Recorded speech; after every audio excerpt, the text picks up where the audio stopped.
të Kosova Today dhe naturisht dje në kohë reale kemi trajtuar këtë marrëveshje trilaterale mes Kroacisë, Shqipërisë dhe Kosovës për një bashkëpunim ushtarak. Pashmangshëm ka nxitur një reagim nga Serbia, por në anën tjetër ka edhe të tjera zhvillime, fillimisht gjithësytja nëse Dodik do të arrestohet apo jo, Vučić ka bërë një reagim lidhur me këtë, por më e rëndësishmja është puna që bëjnë institucionet e Kosovës, saktësisht policia e Kosovës bashkë me organet e drejtësisë që kanë ndërmarrë një veprim, një operacion për sekuestrimin e armatimit në Mitrovic për fshirë të udhëveriun, vetëm pas pak do të kemi një lidhje drejt për këtë.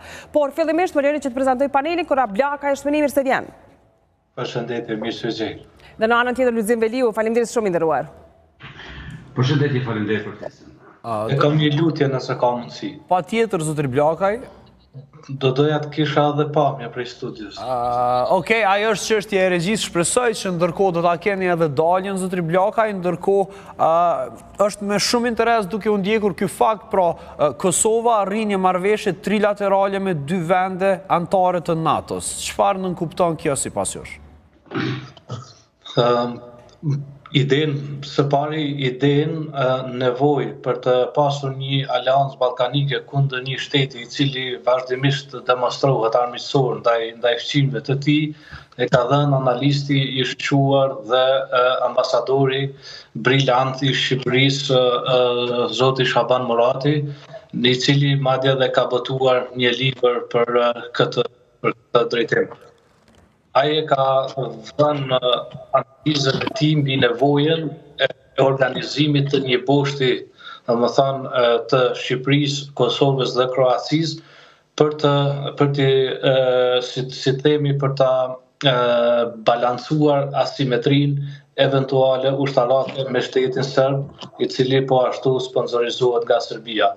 Për mendimin tim është një marrëveshje jashtëzakonisht e rëndësishme, por që duhet të ndjek edhe hapa të tutje që të mos mbet vetëm deklarat e marrëveshjes, por të ndiqen të gjithë hapat të cilat çojnë të nënshkrimi i një pakti të përbashkët ushtarak me Kroacinë dhe Shqipërinë. Të mbetet vetëm një marrëveshje në letër? Jo, por gjithçka i zhvillon, duhet domethënë janë hapat të cilat ndërmerren dhe sa herë që kemi lëvizje të tilla, mos të harrojmë se kemi edhe një grup të shteteve evropiane të cilat nuk do ta shohin me simpati. Këtë janë ato shtetet të cilat zhvillojnë marrëdhënie me Serbinë, po ashtu e kemi shtetin rus që do të jetë jashtëzakonisht kundër dhe do të reagojë kundër një aleancë të tillë, dhe edhe Serbia po ashtu domethënë me të gjitha mundësitë e saj. Ka ekzistuar edhe më herët një bashkëpunim i tillë, pra që nga luftrat e viteve 90, pra në zhvillimet të cilat pastaj e shkatruan Jugosllavinë, kemi pasur një kontingjent të madh shqiptarëve të cilët kanë luftuar në Kroaci. Por më dëshiroj ta bëj pyetjen pak më konkrete dhe ta lidhim me momentin. Apo i përballemi një rreziku të cilit ne nuk e dimë dhe një marrëveshje e tillë me dy shtete anëtare të NATO-s se i largon rrezikun, apo cila është e vërteta reale e kësaj marrëveshje dhe pse po ndodh pikërisht tani? Së pari, sa i përket aspektit historik të bashkëpunimit me Kroacinë, nuk është gjithmonë e njëjta të cilat pasojmë në media. Realisht është një kontribut i shqiptarëve jashtëzakonisht i madh në luftën e Ukrainës dhe kemi pasur po ashtu një tendencë nga Ukraina që të hapte në atë kohë frontin e jugut për ta përballuar më lehtë Serbinë. Po flasim për Kroacinë, për agjendën e presidentit të atëhershëm kroat, e cila nuk ishte aprovuar domethënë nga shqiptarët e Kosovës. Përkundër një agjende tepër të ngjeshur të Kroacisë dhe shtetit mik të Kroacisë, qoftë në Kosovë, qoftë në Tiranë, kjo gjë nuk pati ndodhur.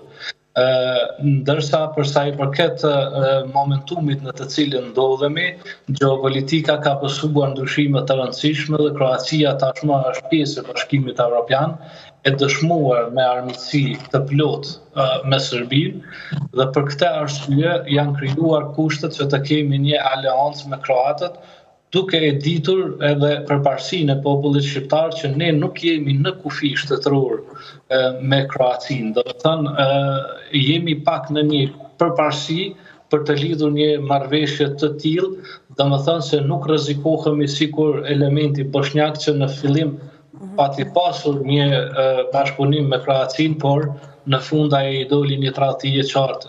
E qartë. Dhe pikërisht tek Bosnia Korab, më lejo të ndalim dhe dua që këtë pjesë ta diskutoj me Lulzimin, sepse ne në fakt e prekëm në kohë reale këtë marrëveshje trilaterale dhe nga kolegët tuaj ekspert dhe njohës të fushës, sikur u pa me sy kritik se pse Bosnia nuk është pjesë e kësaj marrëveshje.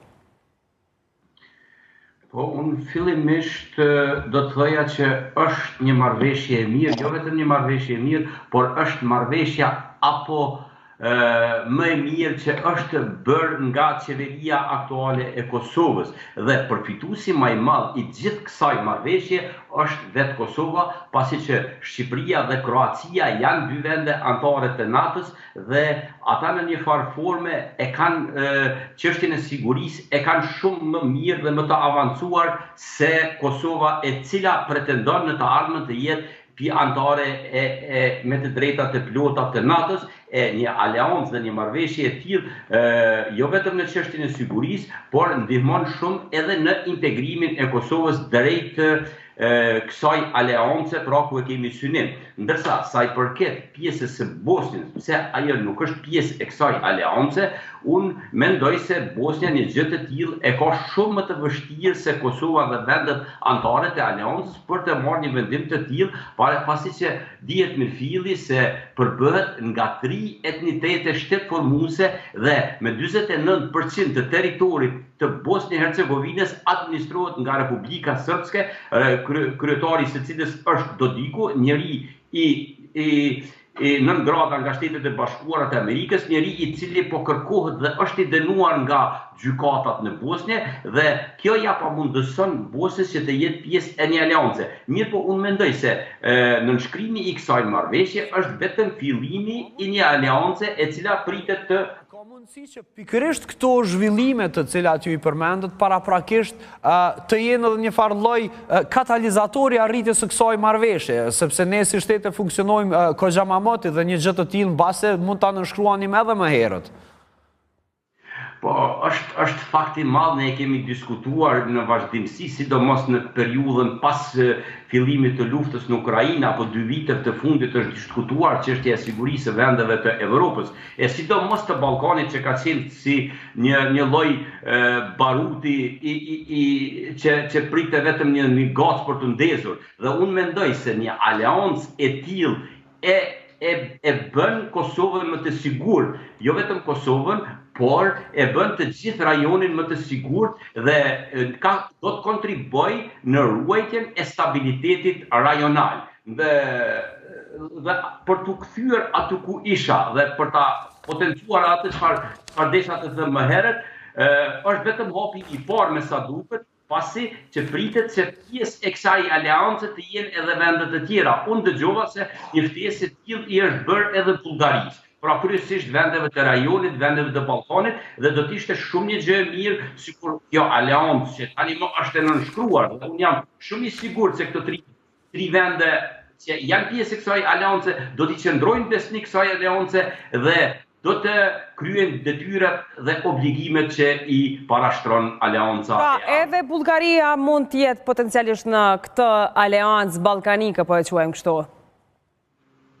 Por, sa me ndoni, doja të kalja prap të zotri Bllakaj, realisht, zotri Bllakaj, sa e stabilizon, ose të themi më mirë, sa e ndal atë fuqin e vrullit, mediatik, gjithmonë të themë thojza sërb, një marrëveshje e tillë.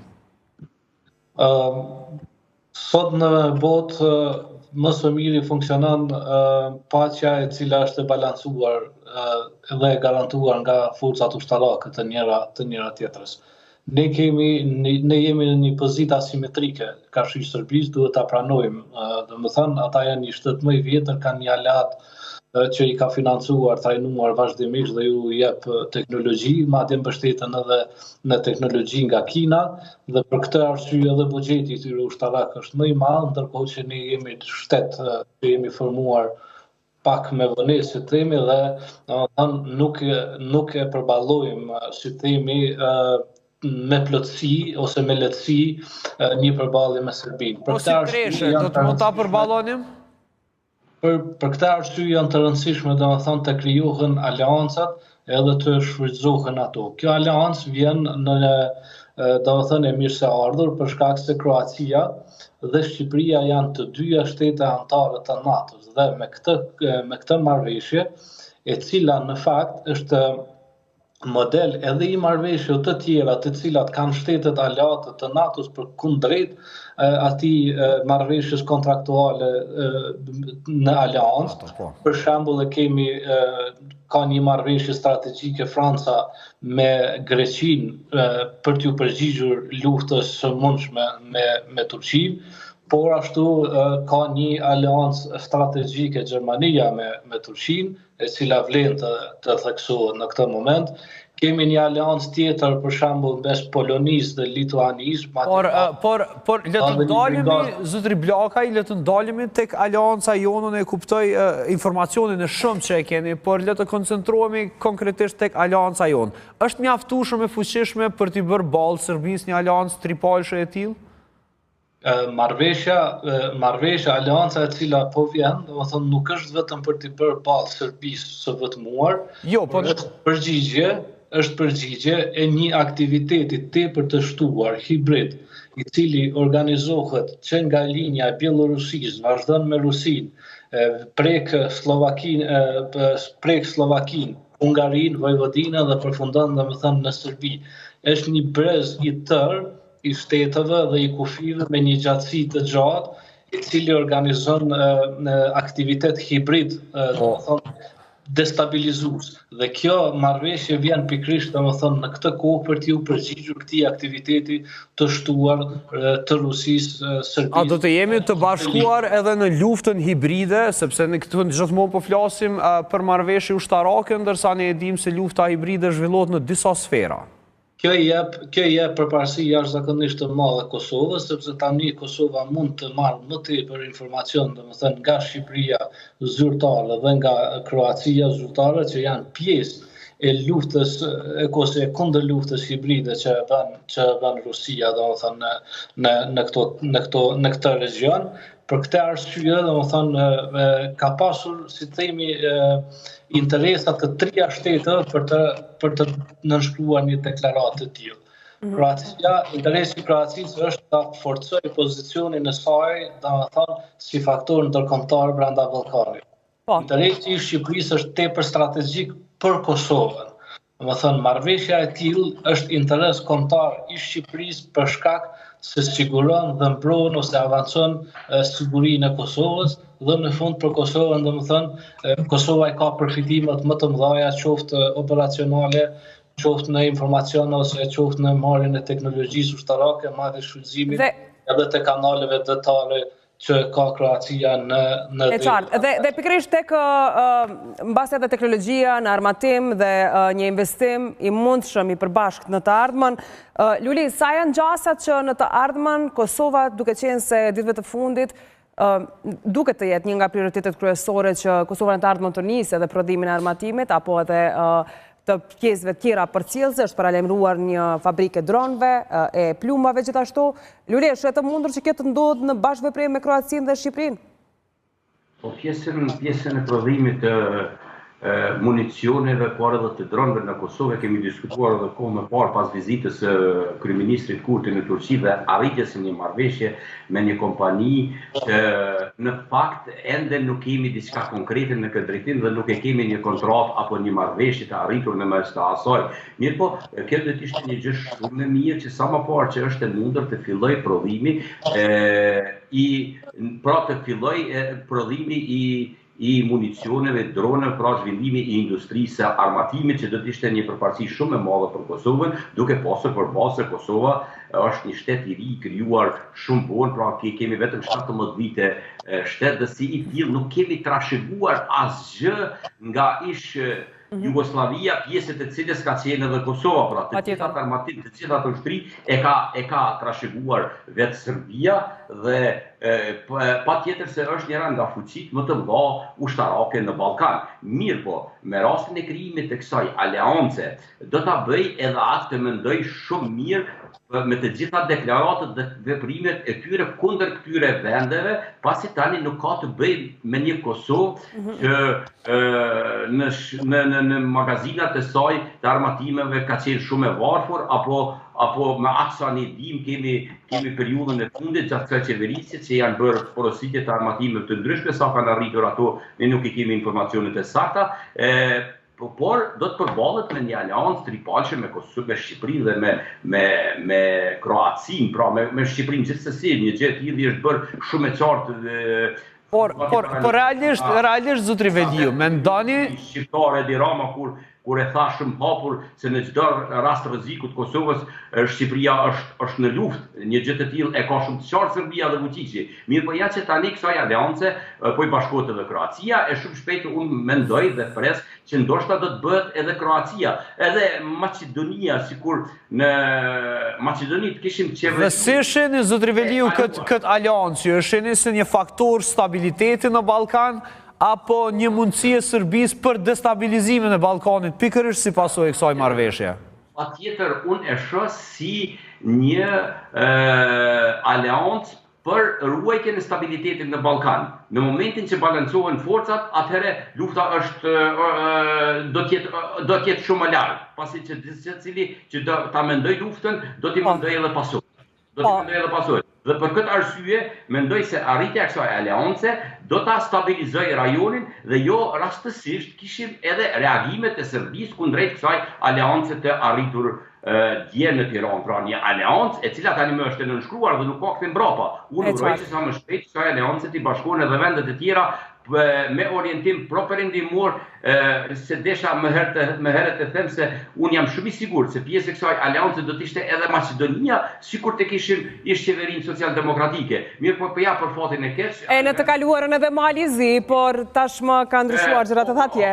Edhe Malizi dhe do të krijojë ajo aleanca e Bregdetit, duke filluar nga Kroacia, Malizi dhe Shqipëri, e do të shkonim deri te kufini i Greqisë, dhe fati i madh është i Kosovës, pra që është pjesë e kësaj aleance dhe është shumë gjë e mirë që është bërë kjo marrëveshje dhe duhet të qëndrojmë besnik të gjitha vendet anëtare. Por zotri Veliu, e qartë, zotri Veliu, të faleminderit shumë që të kishim sot në program, faleminderit për gjithë të analizë që ke bërë live me ne bashkë. Faleminderit, ishte kënaqësi. Faleminderit shumë, ndërkohë për shikuesit që na shohin, kemi hapur një anketë, po e quajmë kështu, nga pikpamja juaj, kjo marrëveshje ushtarake trilaterale e realizueshme apo jo e realizueshme? Këto janë opsionet tuaja për të përgjigjur, vetëm pas pak hapet zyrtarisht, poshtë ekranin keni edhe QR kodin. Ndërkohë do ta vazhdojmë bisedën me juve Korab.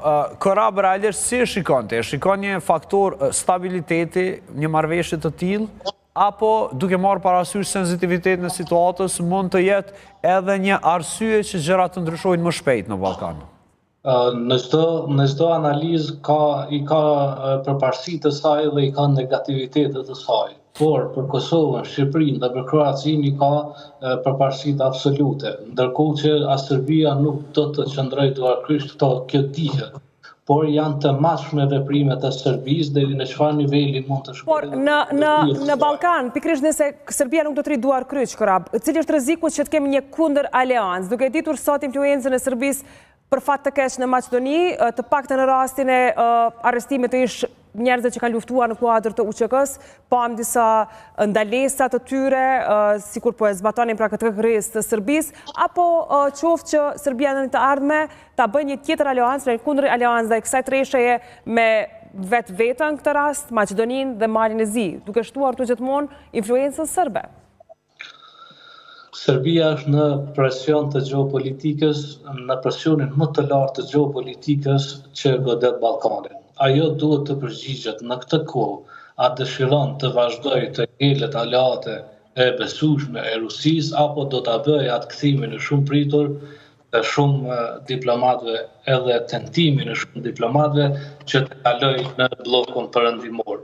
Në qoftë se Serbia, bashkë me këto protestat që po ndodhin, merr vendim që të krijojë një elitë tjetër dhe të kalojë më tepër në bllokun perëndimor, atëherë analiza e sigurisë në Ballkan do të kaloj komplet në një sfond, do të kaloj në një sfond tjetër. Nëse kalon në blokun perëndimor, i bie që një të ardhme të largët mund të shohim një aleancë përbashkët vendeve ballkanike, pa bariera politike. Nuk mund të shohim një aleancë ballkanike, por mund të detyrohen shtetet të heqin dorë nga politika shoviniste dhe nga organizimi i forcave ushtarake për të ndryshuar realitetin në terren në të ardhmen. Kjo e zbe jashtëzakonisht shumë luftën hibride, luftën speciale ndaj njëra tjetrës, domethënë në një të ardhmen kjo është, si themi, mund të jetë realizueshme.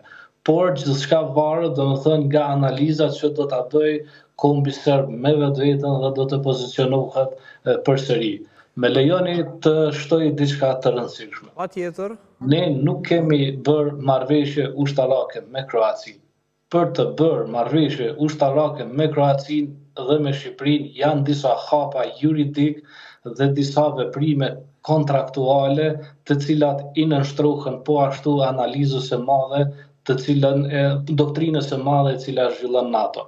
Ne kemi ndërtuar një deklaratë, kemi nënshkruar një deklaratë që synon të dërgojë këtë treshë drejt një aleance ose drejt një pakti reciprok ushtarak.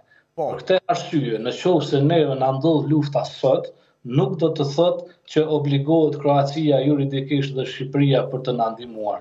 Por nëse ne arrim të bëjmë një pakt ushtarak me Kroacinë dhe me Shqipërinë juridikisht, atëherë domethënë vihen edhe mekanizmat konkret të veprimit për të ndihmuar. Ne e dimë edhe rolin e spektrit ndërkombëtar që e ka në këtë pjesë të Evropës, konkretisht në Ballkanin, në pjesën ku po jetojmë ne. Dhe çfarë mendoni ju? Një marrëveshje tripalshe e tillë kishte avokues ndonjë shtet tjetër apo u bë thjesht si pasojë një iniciative, një nisme të këtyre 3 shteteve? Sepse edhe nëse janë këto 3 shtete nismëtarët e vetme, pse një gjë e tillë nuk ndodhi më herët, por po na ndodh tani? Unë thash, është kundërpërgjigje e aktivitetit të shtuar të Rusisë dhe Serbisë në Ballkan. Është kundërpërgjigje e një realiteti që ka marrë formën e një agresiviteti më të shtuar. E kur jemi tek agresiviteti i shtuar, kërkoj falje, por dua ta zgjeroj edhe pak temën. Mendon se pjesë e këtij agresiviteti të shtuar të Rusisë brenda Ballkanit është edhe vetë sjellja e Dodikut? Ju kujtojmë se para 2 muajsh ai pati një vizitë dhe disa deklarata në Maqedoni, ndërsa së fundi nuk po i bindet edhe urdhër arrestit cilën e ka. Republika Srpska është një republikë gjenocidale krijuar në trupin e Bosnjës me masakra të jashtëzakonshme të sponsorizuara me të gjitha fuqitë nga shteti i Serbisë dhe dihen domethënë masakrat të cilat nuk kanë ndodhur në Evropë, vrasjet masive që nuk kanë ndodhur në kontinentin evropian që nga lufta e dytë botërore. Ju rikujtojmë domethënë masakrën e Srebrenicës ku brenda pak orësh janë vrarë mbi 8.000 sa burra bosnjak vetëm për shkak të përkatësisë së tyre kombëtare ose fetare.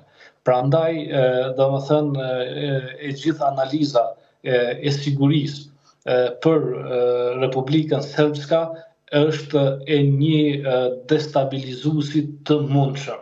Ajo është krijuar dhe imponuar si faktor nga fuqitë e kohës Serbia ose Jugoslavia, si themi, dhe ndihma ruse jashtëzakonisht e madhe, por edhe neglizhenca jashtëzakonisht e madhe dhe e turpshme e fuqive evropiane, sidomos ndikimi francez në këtë ngjarje, dhe ajo është lënë mollë sherrri për Bosnjën dhe për territorin e saj. Pra, analiza për Republikën Srpska nuk ka të bëjë vetëm me personin Dodik.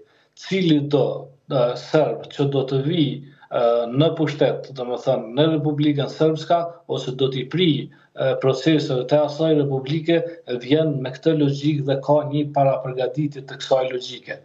Ata janë pjesë e planit të asaj që quhet bota serbe. Do thënë, tentimi i tyre është që ta shkputin territorin dhe të bashkohen në një shtet kombëtar me Serbinë. Po, dhe pikërisht jena interesant të dim në qoftë se ky është një moment i tillë duke parë parasysh një marrëveshje e cila do të arrihet në mes të Ukrainës dhe Rusisë me avokimin e Amerikës edhe gjithashtu të pas situatën e cila është me të vërtet jashtëzakonisht jashtë kontrollit me protestat e mëdha të cilat po zhvillohen aktualisht në Serbi, gjithashtu edhe me paqëndrueshmërinë që mund ta merr kjo situatë edhe në Maqedoni realisht. Të shtojmë dy elemente, dy informacione për ta kompletuar pak më tepër analizën të sotme. Bosnia ala strategjike ka Turqinë dhe Turqia tashmë nuk është ajo Turqia e vitit 1995, e cila nuk mund të fluturonte mbi territorin e Bosnjës më shumë se 2-3 minuta me avionet e saj. Për këtë arsye, edhe apetiti i Serbisë për të prekur Bosnjën i nështrohet një analizë rigoroze, sepse do ndeshet me një ndihmë strategjike të jashtëzakonshme të Turqisë dhe teknologjisë moderne të saj. Por, kur flasim për Maqedoninë, Maqedonia është shtet i cili, si themi, është i përbërë nga maqedonët që mbështeten nga elementi bulgar, nga shteti bulgar në geopolitik dhe nga pjesa nga komuniteti shqiptar.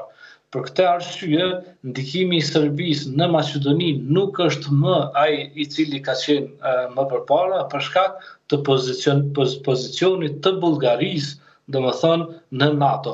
Sikur të ishte Bullgaria Okej, sepse pastaj do të flasim diçka edhe për demografinë e cila mund të ndryshojë komplet në Maqedoni si pasojë e një iniciative që po e merr shteti bullgar, por fillimisht përfundojmë këtë pjesë. Po zotri Blakaj. Do thonë, në qoftë se Bullgaria do të ngelej me paktin me Rusinë, atëherë do të ishim përballur edhe me një luftë hibride në Maqedoni, sado që ajo ndodh në Maqedoni, por nuk e ka fuqinë dhe peshën e saj specifike sikur ta kishte në qoftë se Bullgaria do të ishte në krahun tjetër. Besoj do të ndalemi në këtë pikë, me që vetëm e përmendet Bullgarinë, sepse është një temë aty mjaft interesante, të cilën ma rikujtuat dhe mund ta lidhim këtu. Thuhet se diku 130.000 Maqedonas apo qytetarë të Maqedonisë kanë dokumente bullgare dhe madje shteti bullgar, nëse nuk gaboj, po bën kërkesë që të njihet edhe komuniteti bullgar brenda Maqedonisë. Në qoftë se një gjë e tillë ndodh, atëherë menjëherë bie që komuniteti shqiptar të jetë komuniteti shumicë në Maqedoni. Si do të mund të shkonin rrjedhimet e krejt situatës atje, në qoftë se hapa të tillë ndërmerren? Bullgaria me veprimet e saj konkrete të fundit, të viteve të fundit, ka dëshmuar që nuk ka synime armiqësore ndaj Shqipërisë, ndaj kombit shqiptar. Theksojmë këtë mendimin e jashtëzakonisht të madhe të cilin e dha Bullgaria me manovrimet e saj për antarësimin e Shqipërisë në atë që ishte blok, domethënë për hapjen çeljen e negociatave të Bashkimit Evropian, të cilën lufta hibride domethënë tentonte ta ndante për të antarësuar Maqedonia e vetmuar dhe Shqipëria të ngele jashtë asaj, por ishte insistimi i Bullgarisë dhe vota e saj që nuk e lejonte Maqedoninë për të integruar në Bashkimin Evropian pa marrëveshje fillestare që të integrohen të dy shtetet, Shqipëria dhe ajo. E qartë, po. Pra, analiza për Maqedoninë, do të thonë, duhet t'i lihet një, si themi, një strategji e tepër afatgjatë se si do të vazhdoj të jetë pjesa e saj. Sa i përket raportit demografik, ai domethënë është i ditur, elementi shqiptar aty është jashtëzakonisht me një numër të madh të pjesëtarëve të vet dhe dihet vijandarse etnike me po e prekim shkarazi, ju lutem, për shkak që kohore e prekëm vetëm shkarazi pjesën e demografisë së Maqedonisë, në këtë moment në pamundësi që ta vazhdojmë sa i përket kohës këtë bisedë. Unë ju falenderoj shumë për pjesëmarrjen e sotme dhe shpresojmë që në të ardhmen do të kemi mundësi që temat të tilla të diskutojmë në studio. Jemi shumë mirënjohës për kontributin tuaj, zotri Blakaj. Faleminderit po ashtu. Unë vetëm kam një ftesë në qoftë se më lejohet. Diskursi publik i gazetarisë le të avancojë me hapa konkret për të ndihmuar institucionet në veçanti besueshmërinë e institucionet të sigurisë së Kosovës, sepse kjo është detyra e të gjithë njerëzve, domethënë. E qartë, Kora. Se kemi Veton Elshani duke na pritur në linjë, duke kërkuar mirëkuptimin tënd. Faleminderit shumë që ishe sot në Kosova Today. Do dëgjojmë prapë herave të tjera. Faleminderit shumë. Faleminderit bashkë. Pra ishëm kështu bashkë me Kora Blakajn, siç edhe paralajmërova, zëvendës komandanti i Policisë së Kosovës në veri të vendit. Veton Elshani, është mirë dhe kënaqësi të të kemi në programin e nderuar. Faleminderit. Përshëndetje dhe ju. Mirë, ka pasur një operacion që ka përfshirë në fakt Mitrovicën në të dy anët. Për çka bëhet fjalë, zoti Elshani? Ato që unë mund ta konfirmoj është që Drejtoria për hetimin e krimit të organizuar dhe krimeve të rana ka pas një operacion të cilin e ka zhvilluar këtu në veri të vendit. Ndërsa ne kemi asistu Drejtorinë kundër krimit të organizuar. Gjatë kësaj kohe kemi bërë bastisje në 4 lokacione, të cilat janë zhvilluar në Mitrovic veri 2, në Zveçan 1 dhe në Leposaveç 4. Gjatë kësaj kohe është arrestuar një person, zyrtar policor e imi këtu, cilin unë e kam suspenduar në bazë përgjegjësive dhe obligimeve që unë e kam. Për më shumë informata detaje me siguri. Bëhet fjalë për një zyrtar policor. Po, a mund ta dim çfarë komuniteti kishte? I përkeste. Neve është zyrtar policor. Në veri të vendit ka qenë duke jetu, shumica njerëzve këtu janë të komunitetit serb, mirë po jemi është me thonë që është zyrtar policor i imi, cilin unë e kam suspendu pasi që IPK-ja ka bërë arrestimin e tij. Zotri Elshani, është shumë interesant, sikur u krijua një opinion publik që gjithçka është në nivel sa i përket sigurisë në veriun e vendit, sidomos pas masave të cilat ndodhen pas aksionit të Banjskës, dhe së fundi kemi disa raste kur gjenden qoftë uniforma, qoftë armatime dhe gjëra të tjera, normalisht fal punës së jashtëzakonshme të policisë së Kosovës. Por çështja është se janë këto mbetje të mëparshme apo janë gjëra të cilat hyjnë aty këtu në kufirit tona, duke marrë parasysh se edhe kemi një sipërfaqe të madhe kufizuese me Serbinë. Ato që ka na mujë me thonë është që deri tek Banjska ka qenë 90 shkallë, ajo lëvizja e situatës për të mirë. Mas Banjskës edhe 90 të tjera, ne jemi duke shkuar në drejtim të kundërt, domethënë krejt drejtimin tjetër ku ka qenë situata në vitin pozon 2022. Domethënë për të mirë. Policia e Kosovës është me rëndësi me thonë që nuk ka vend veri të vendit ku nuk ndërhyjnë. Dhe mos mendon dikush që këtu nuk ka njerëz gjallë, njerëz këtu jetojnë dhe lëvizin, edhe ndodhin ndonjë problem, ndonjë punë që kryhet e keq edhe në këtë vend. Ne keshim sot bastisjet në 4 lokacione, të cilat i kemi ekzekutuar pa asnjë problem. Para 2 nete pat një problem në një lokal natë këtu në Zveçan, i arrestuam të nesërmën 4 persona. Kemi pas personat e tjerë të arrestuar, për shembull fëmija ku rren mes veti, ku identifikuam ata. Kemi shumë aktivitete të cilat ndodhin këtu dhe policia reagon. Për neve kjo është më rëndësi. Pra thuhet më shumë ketë vëmendje më e madhe atje për operacionet tuaja se në fakt të njëjtën punë bënin në gjithë territorin e Republikës Kosovës. Sakt është ashtu, çka është më rëndësi është që ajo që e thash, nuk ka vend veri të vendit ku ne nuk ndërhyjmë me shpejtësi të madhe. Keshim kjo plashkitja, grabitja që ndodhin te Albimalli atje, në kohën kur ata hetues e kanë marrë vesh, e kanë kuptuar kush është i dyshimti, ne mas gjysore i kemi qenë në shtëpi të dyshimtit. Por a keni ndonjë, me që përmendet se unë nuk desha t'ju vëz në këtë temë, sepse natyrisht ju përfaqësoni një rajon tjetër, por megjithatë ka ndonjë informacion sepse i njëjti vend nga ajo zonë që jeni ju duke bërë punën tuaj, a? Nuk mund të flas diçka për hetimin e rastit sepse kjo duke hetu dhe ne nuk flasim shumë për atë, sidoqoftë reagimet tona janë të menehershme dhe ne kemi mundësi me reagu. Siguria është në nivel, siguria është në nivel, situata është e qetë, por është delikate, ashtu siç e kemi thonë shumë herë delikatja del mbi qetën, herë qeta mbi delikatën, po kursorja është që policia e Kosovës këtu është në secilin vend në veri të vendit. Ajo që vrejmë, zotri Elshani, tek policia e Kosovës është edhe shtimi i numrit të aksioneve të suksesshme në atë pjesë të Kosovës. A do thotë kjo se dal nga dal me kalimin e kohës keni arritur të krijoni edhe ura bashkëpunime me popullsinë atje dhe kështu rrjedhja e informacioneve është më e lehtë dhe pastaj edhe organizimi i aksioneve?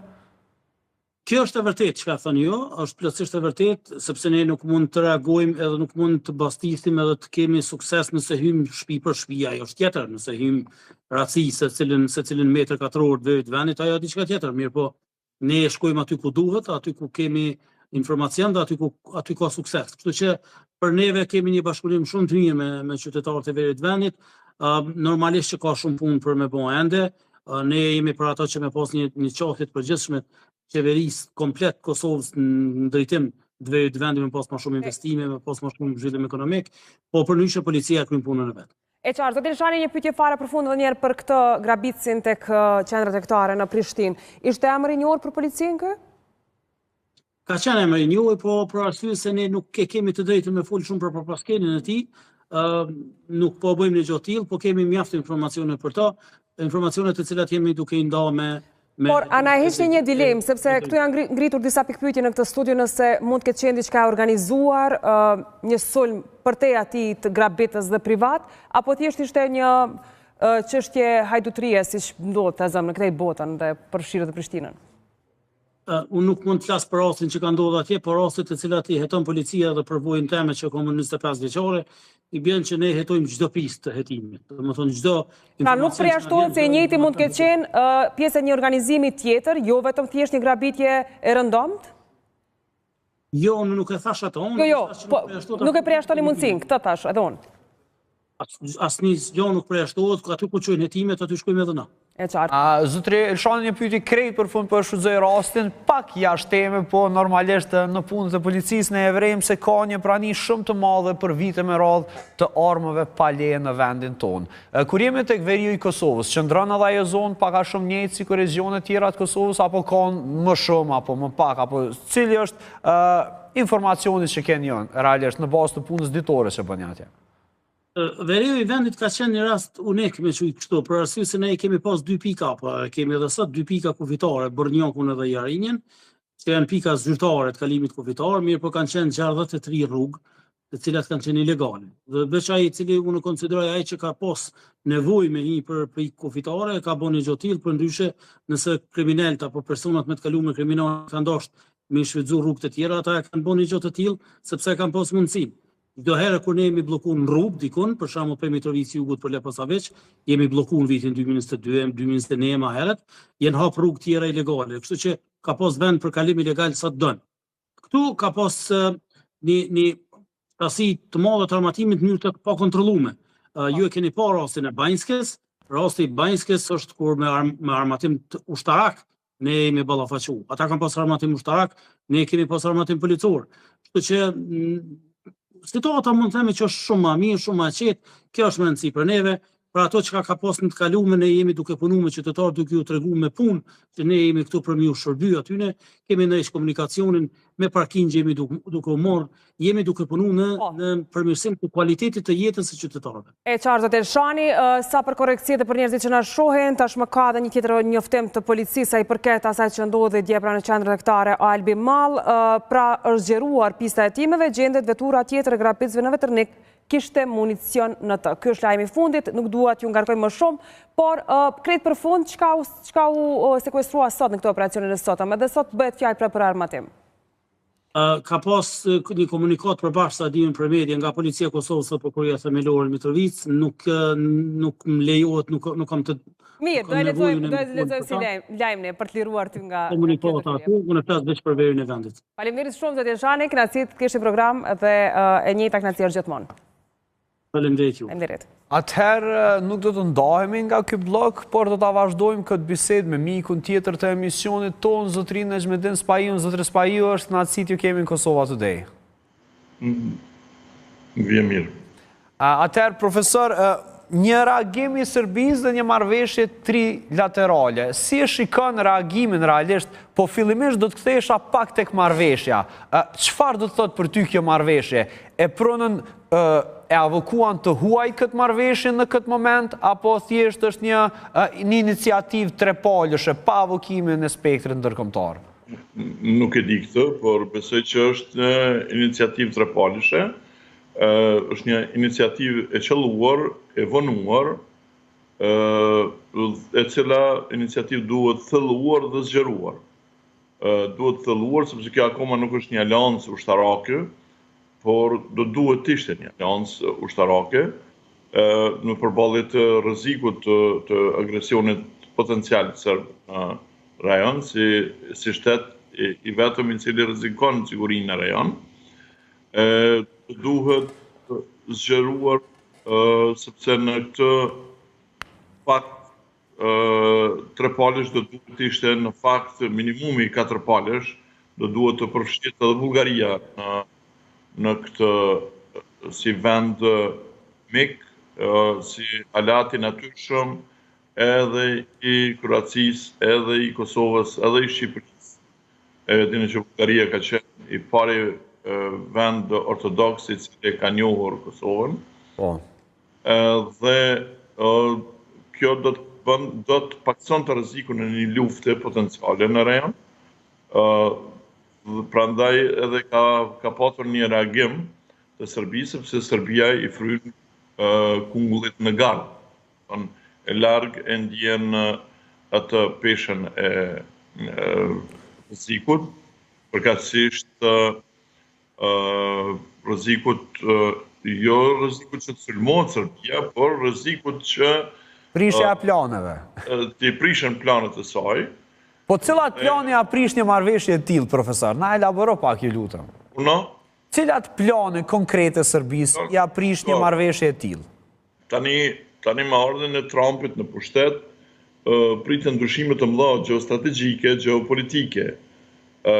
Nuk mund të dim saktësisht se çfarë mund të ndodhë, por mund të ndodhë për shembull largimi i amerikanëve nga NATO. Nuk e dim nëse do të ndodhë apo jo, nuk është kjo sigurt, por mund të ndodhë. Mund të ndodhë largimi i amerikanëve nga Evropa, edhe një prishje amerikanëve me Evropën. Mund të ndodhë në këtë rast edhe mund ndodhë largimi i trupave amerikane nga Kosova. Kjo nuk varet nga marrëdhëniet Kosovë-Amerikë. E qartë, për sa do të ndikoj në marrëdhënie? Edhe kjo largimi amerikanëve nga Kosova dhe nga Bosnia i rrit oreksin e Serbisë për të pushtuar këto vende. Dhe kjo marrëveshje trepalshme mendon se e ndalat oreks, ose ka fuqi potenciali ushtarake që t'i bëj balla atij oreksi? Natyrisht, po mendoj varet tash se sa është e fortë kjo aleancë, sa mund të, domethënë, sa është efektive, por është të paktën një anë psikologjike e kësaj, paktën psikologjikisht ndikon që njerëzit para se të nisin një sulm të tillë të mendohen mirë. Andaj do të ishte mirë që këtu në këtë, domethënë, memorandum, në këtë marrëveshje të ishte përfshirë edhe Bullgaria si një alat i natyrshëm i këtyre gjithë këtyre vendeve, sepse shikoni këtu 2 vende që rrezikohen drejt për drejti nga një sulm eventual i Serbisë është Kosova dhe Bosnia. Kroacia rrezikohet për shkak se rrezikon interesat e saj në Bosnjë. Shqipëria rrezikohet për shkak që rrezikohen interesat e saj në Kosovë. Edhe sikur kosovarët mos ishin shqiptarë, të ishin kinezë. Prapse interesat e Shqipërisë do të rrezikoheshin për shkakun që çdo vend në kufi dëshiron ta ketë një vend më të vogël, më të parrezikshëm se sa një vend të madh e të rrezikshëm potencialisht për të. Prandaj për Shqipërinë është shumë më mirë që ta ketë në kufi Kosovën se sa ta ketë në kufi Serbinë. Dhe kësaj, domethënë këtë rast rrezikohen interesat e saj, por këtu e lënduar është edhe Bullgaria. Prandaj do duhet të ishte në këtë aleancë sepse interesat e saj në Maqedoni rrezikohen nga Serbia. Por a ka mundësi, zotëris Pahiut, që të kemi edhe një kundër aleancë në këtë rast, në mes të vendeve tjera, po më kujtohet tash më ishte Dodik i fundit që vizitoi Maqedoninë, sa i përket pjesës së politikanëve të botës serbe. A ka mundësi që kjo aleancë për shembull të zhvillohet në mes të Bullgarisë, Maqedonisë dhe Serbisë? Hipotetikisht gjithmonë. Jo, nuk ka mundësi në mes Bullgarisë dhe Serbisë, sepse 2 vendet më të armiqësuara në rajon, 2 kombët më të armiqësuara në rajon, nuk janë shqiptarët dhe serbët, nuk janë serbët dhe kroatët, po janë bullgarët dhe serbët. E qartë. Luftat më të mëdha, më të mërshme që kanë ndodhur, domethënë në rajonin tonë, në Ballkan, nuk janë mes shqiptarëve dhe serbëve, janë mes bullgarëve dhe serbëve. E qartë, zotëri Spaj, po? Që prandaj po them që Bullgaria do duhet të ishte në këtë mes, domethënë në mesin e këtyre aleatëve dhe do të ishte një garancë shumë e madhe për paqen dhe sigurinë e rajonit. Zotëri Spaj, është shumë kënaqësi të bashkëbisedojmë së bashku në këtë pjesë, shpresojmë që në të ardhmen t'ju kemi edhe në studio. Çdo të mirë. Faleminderit shumë. Atëherë mes të Klan Kosovës, kështu është koha që ta mbyllim edhe bllokun e parë. Kishim një bllok maratonik, është momenti që të shkëputemi me pak marketing dhe rikthehemi me një temë krejt tjetër.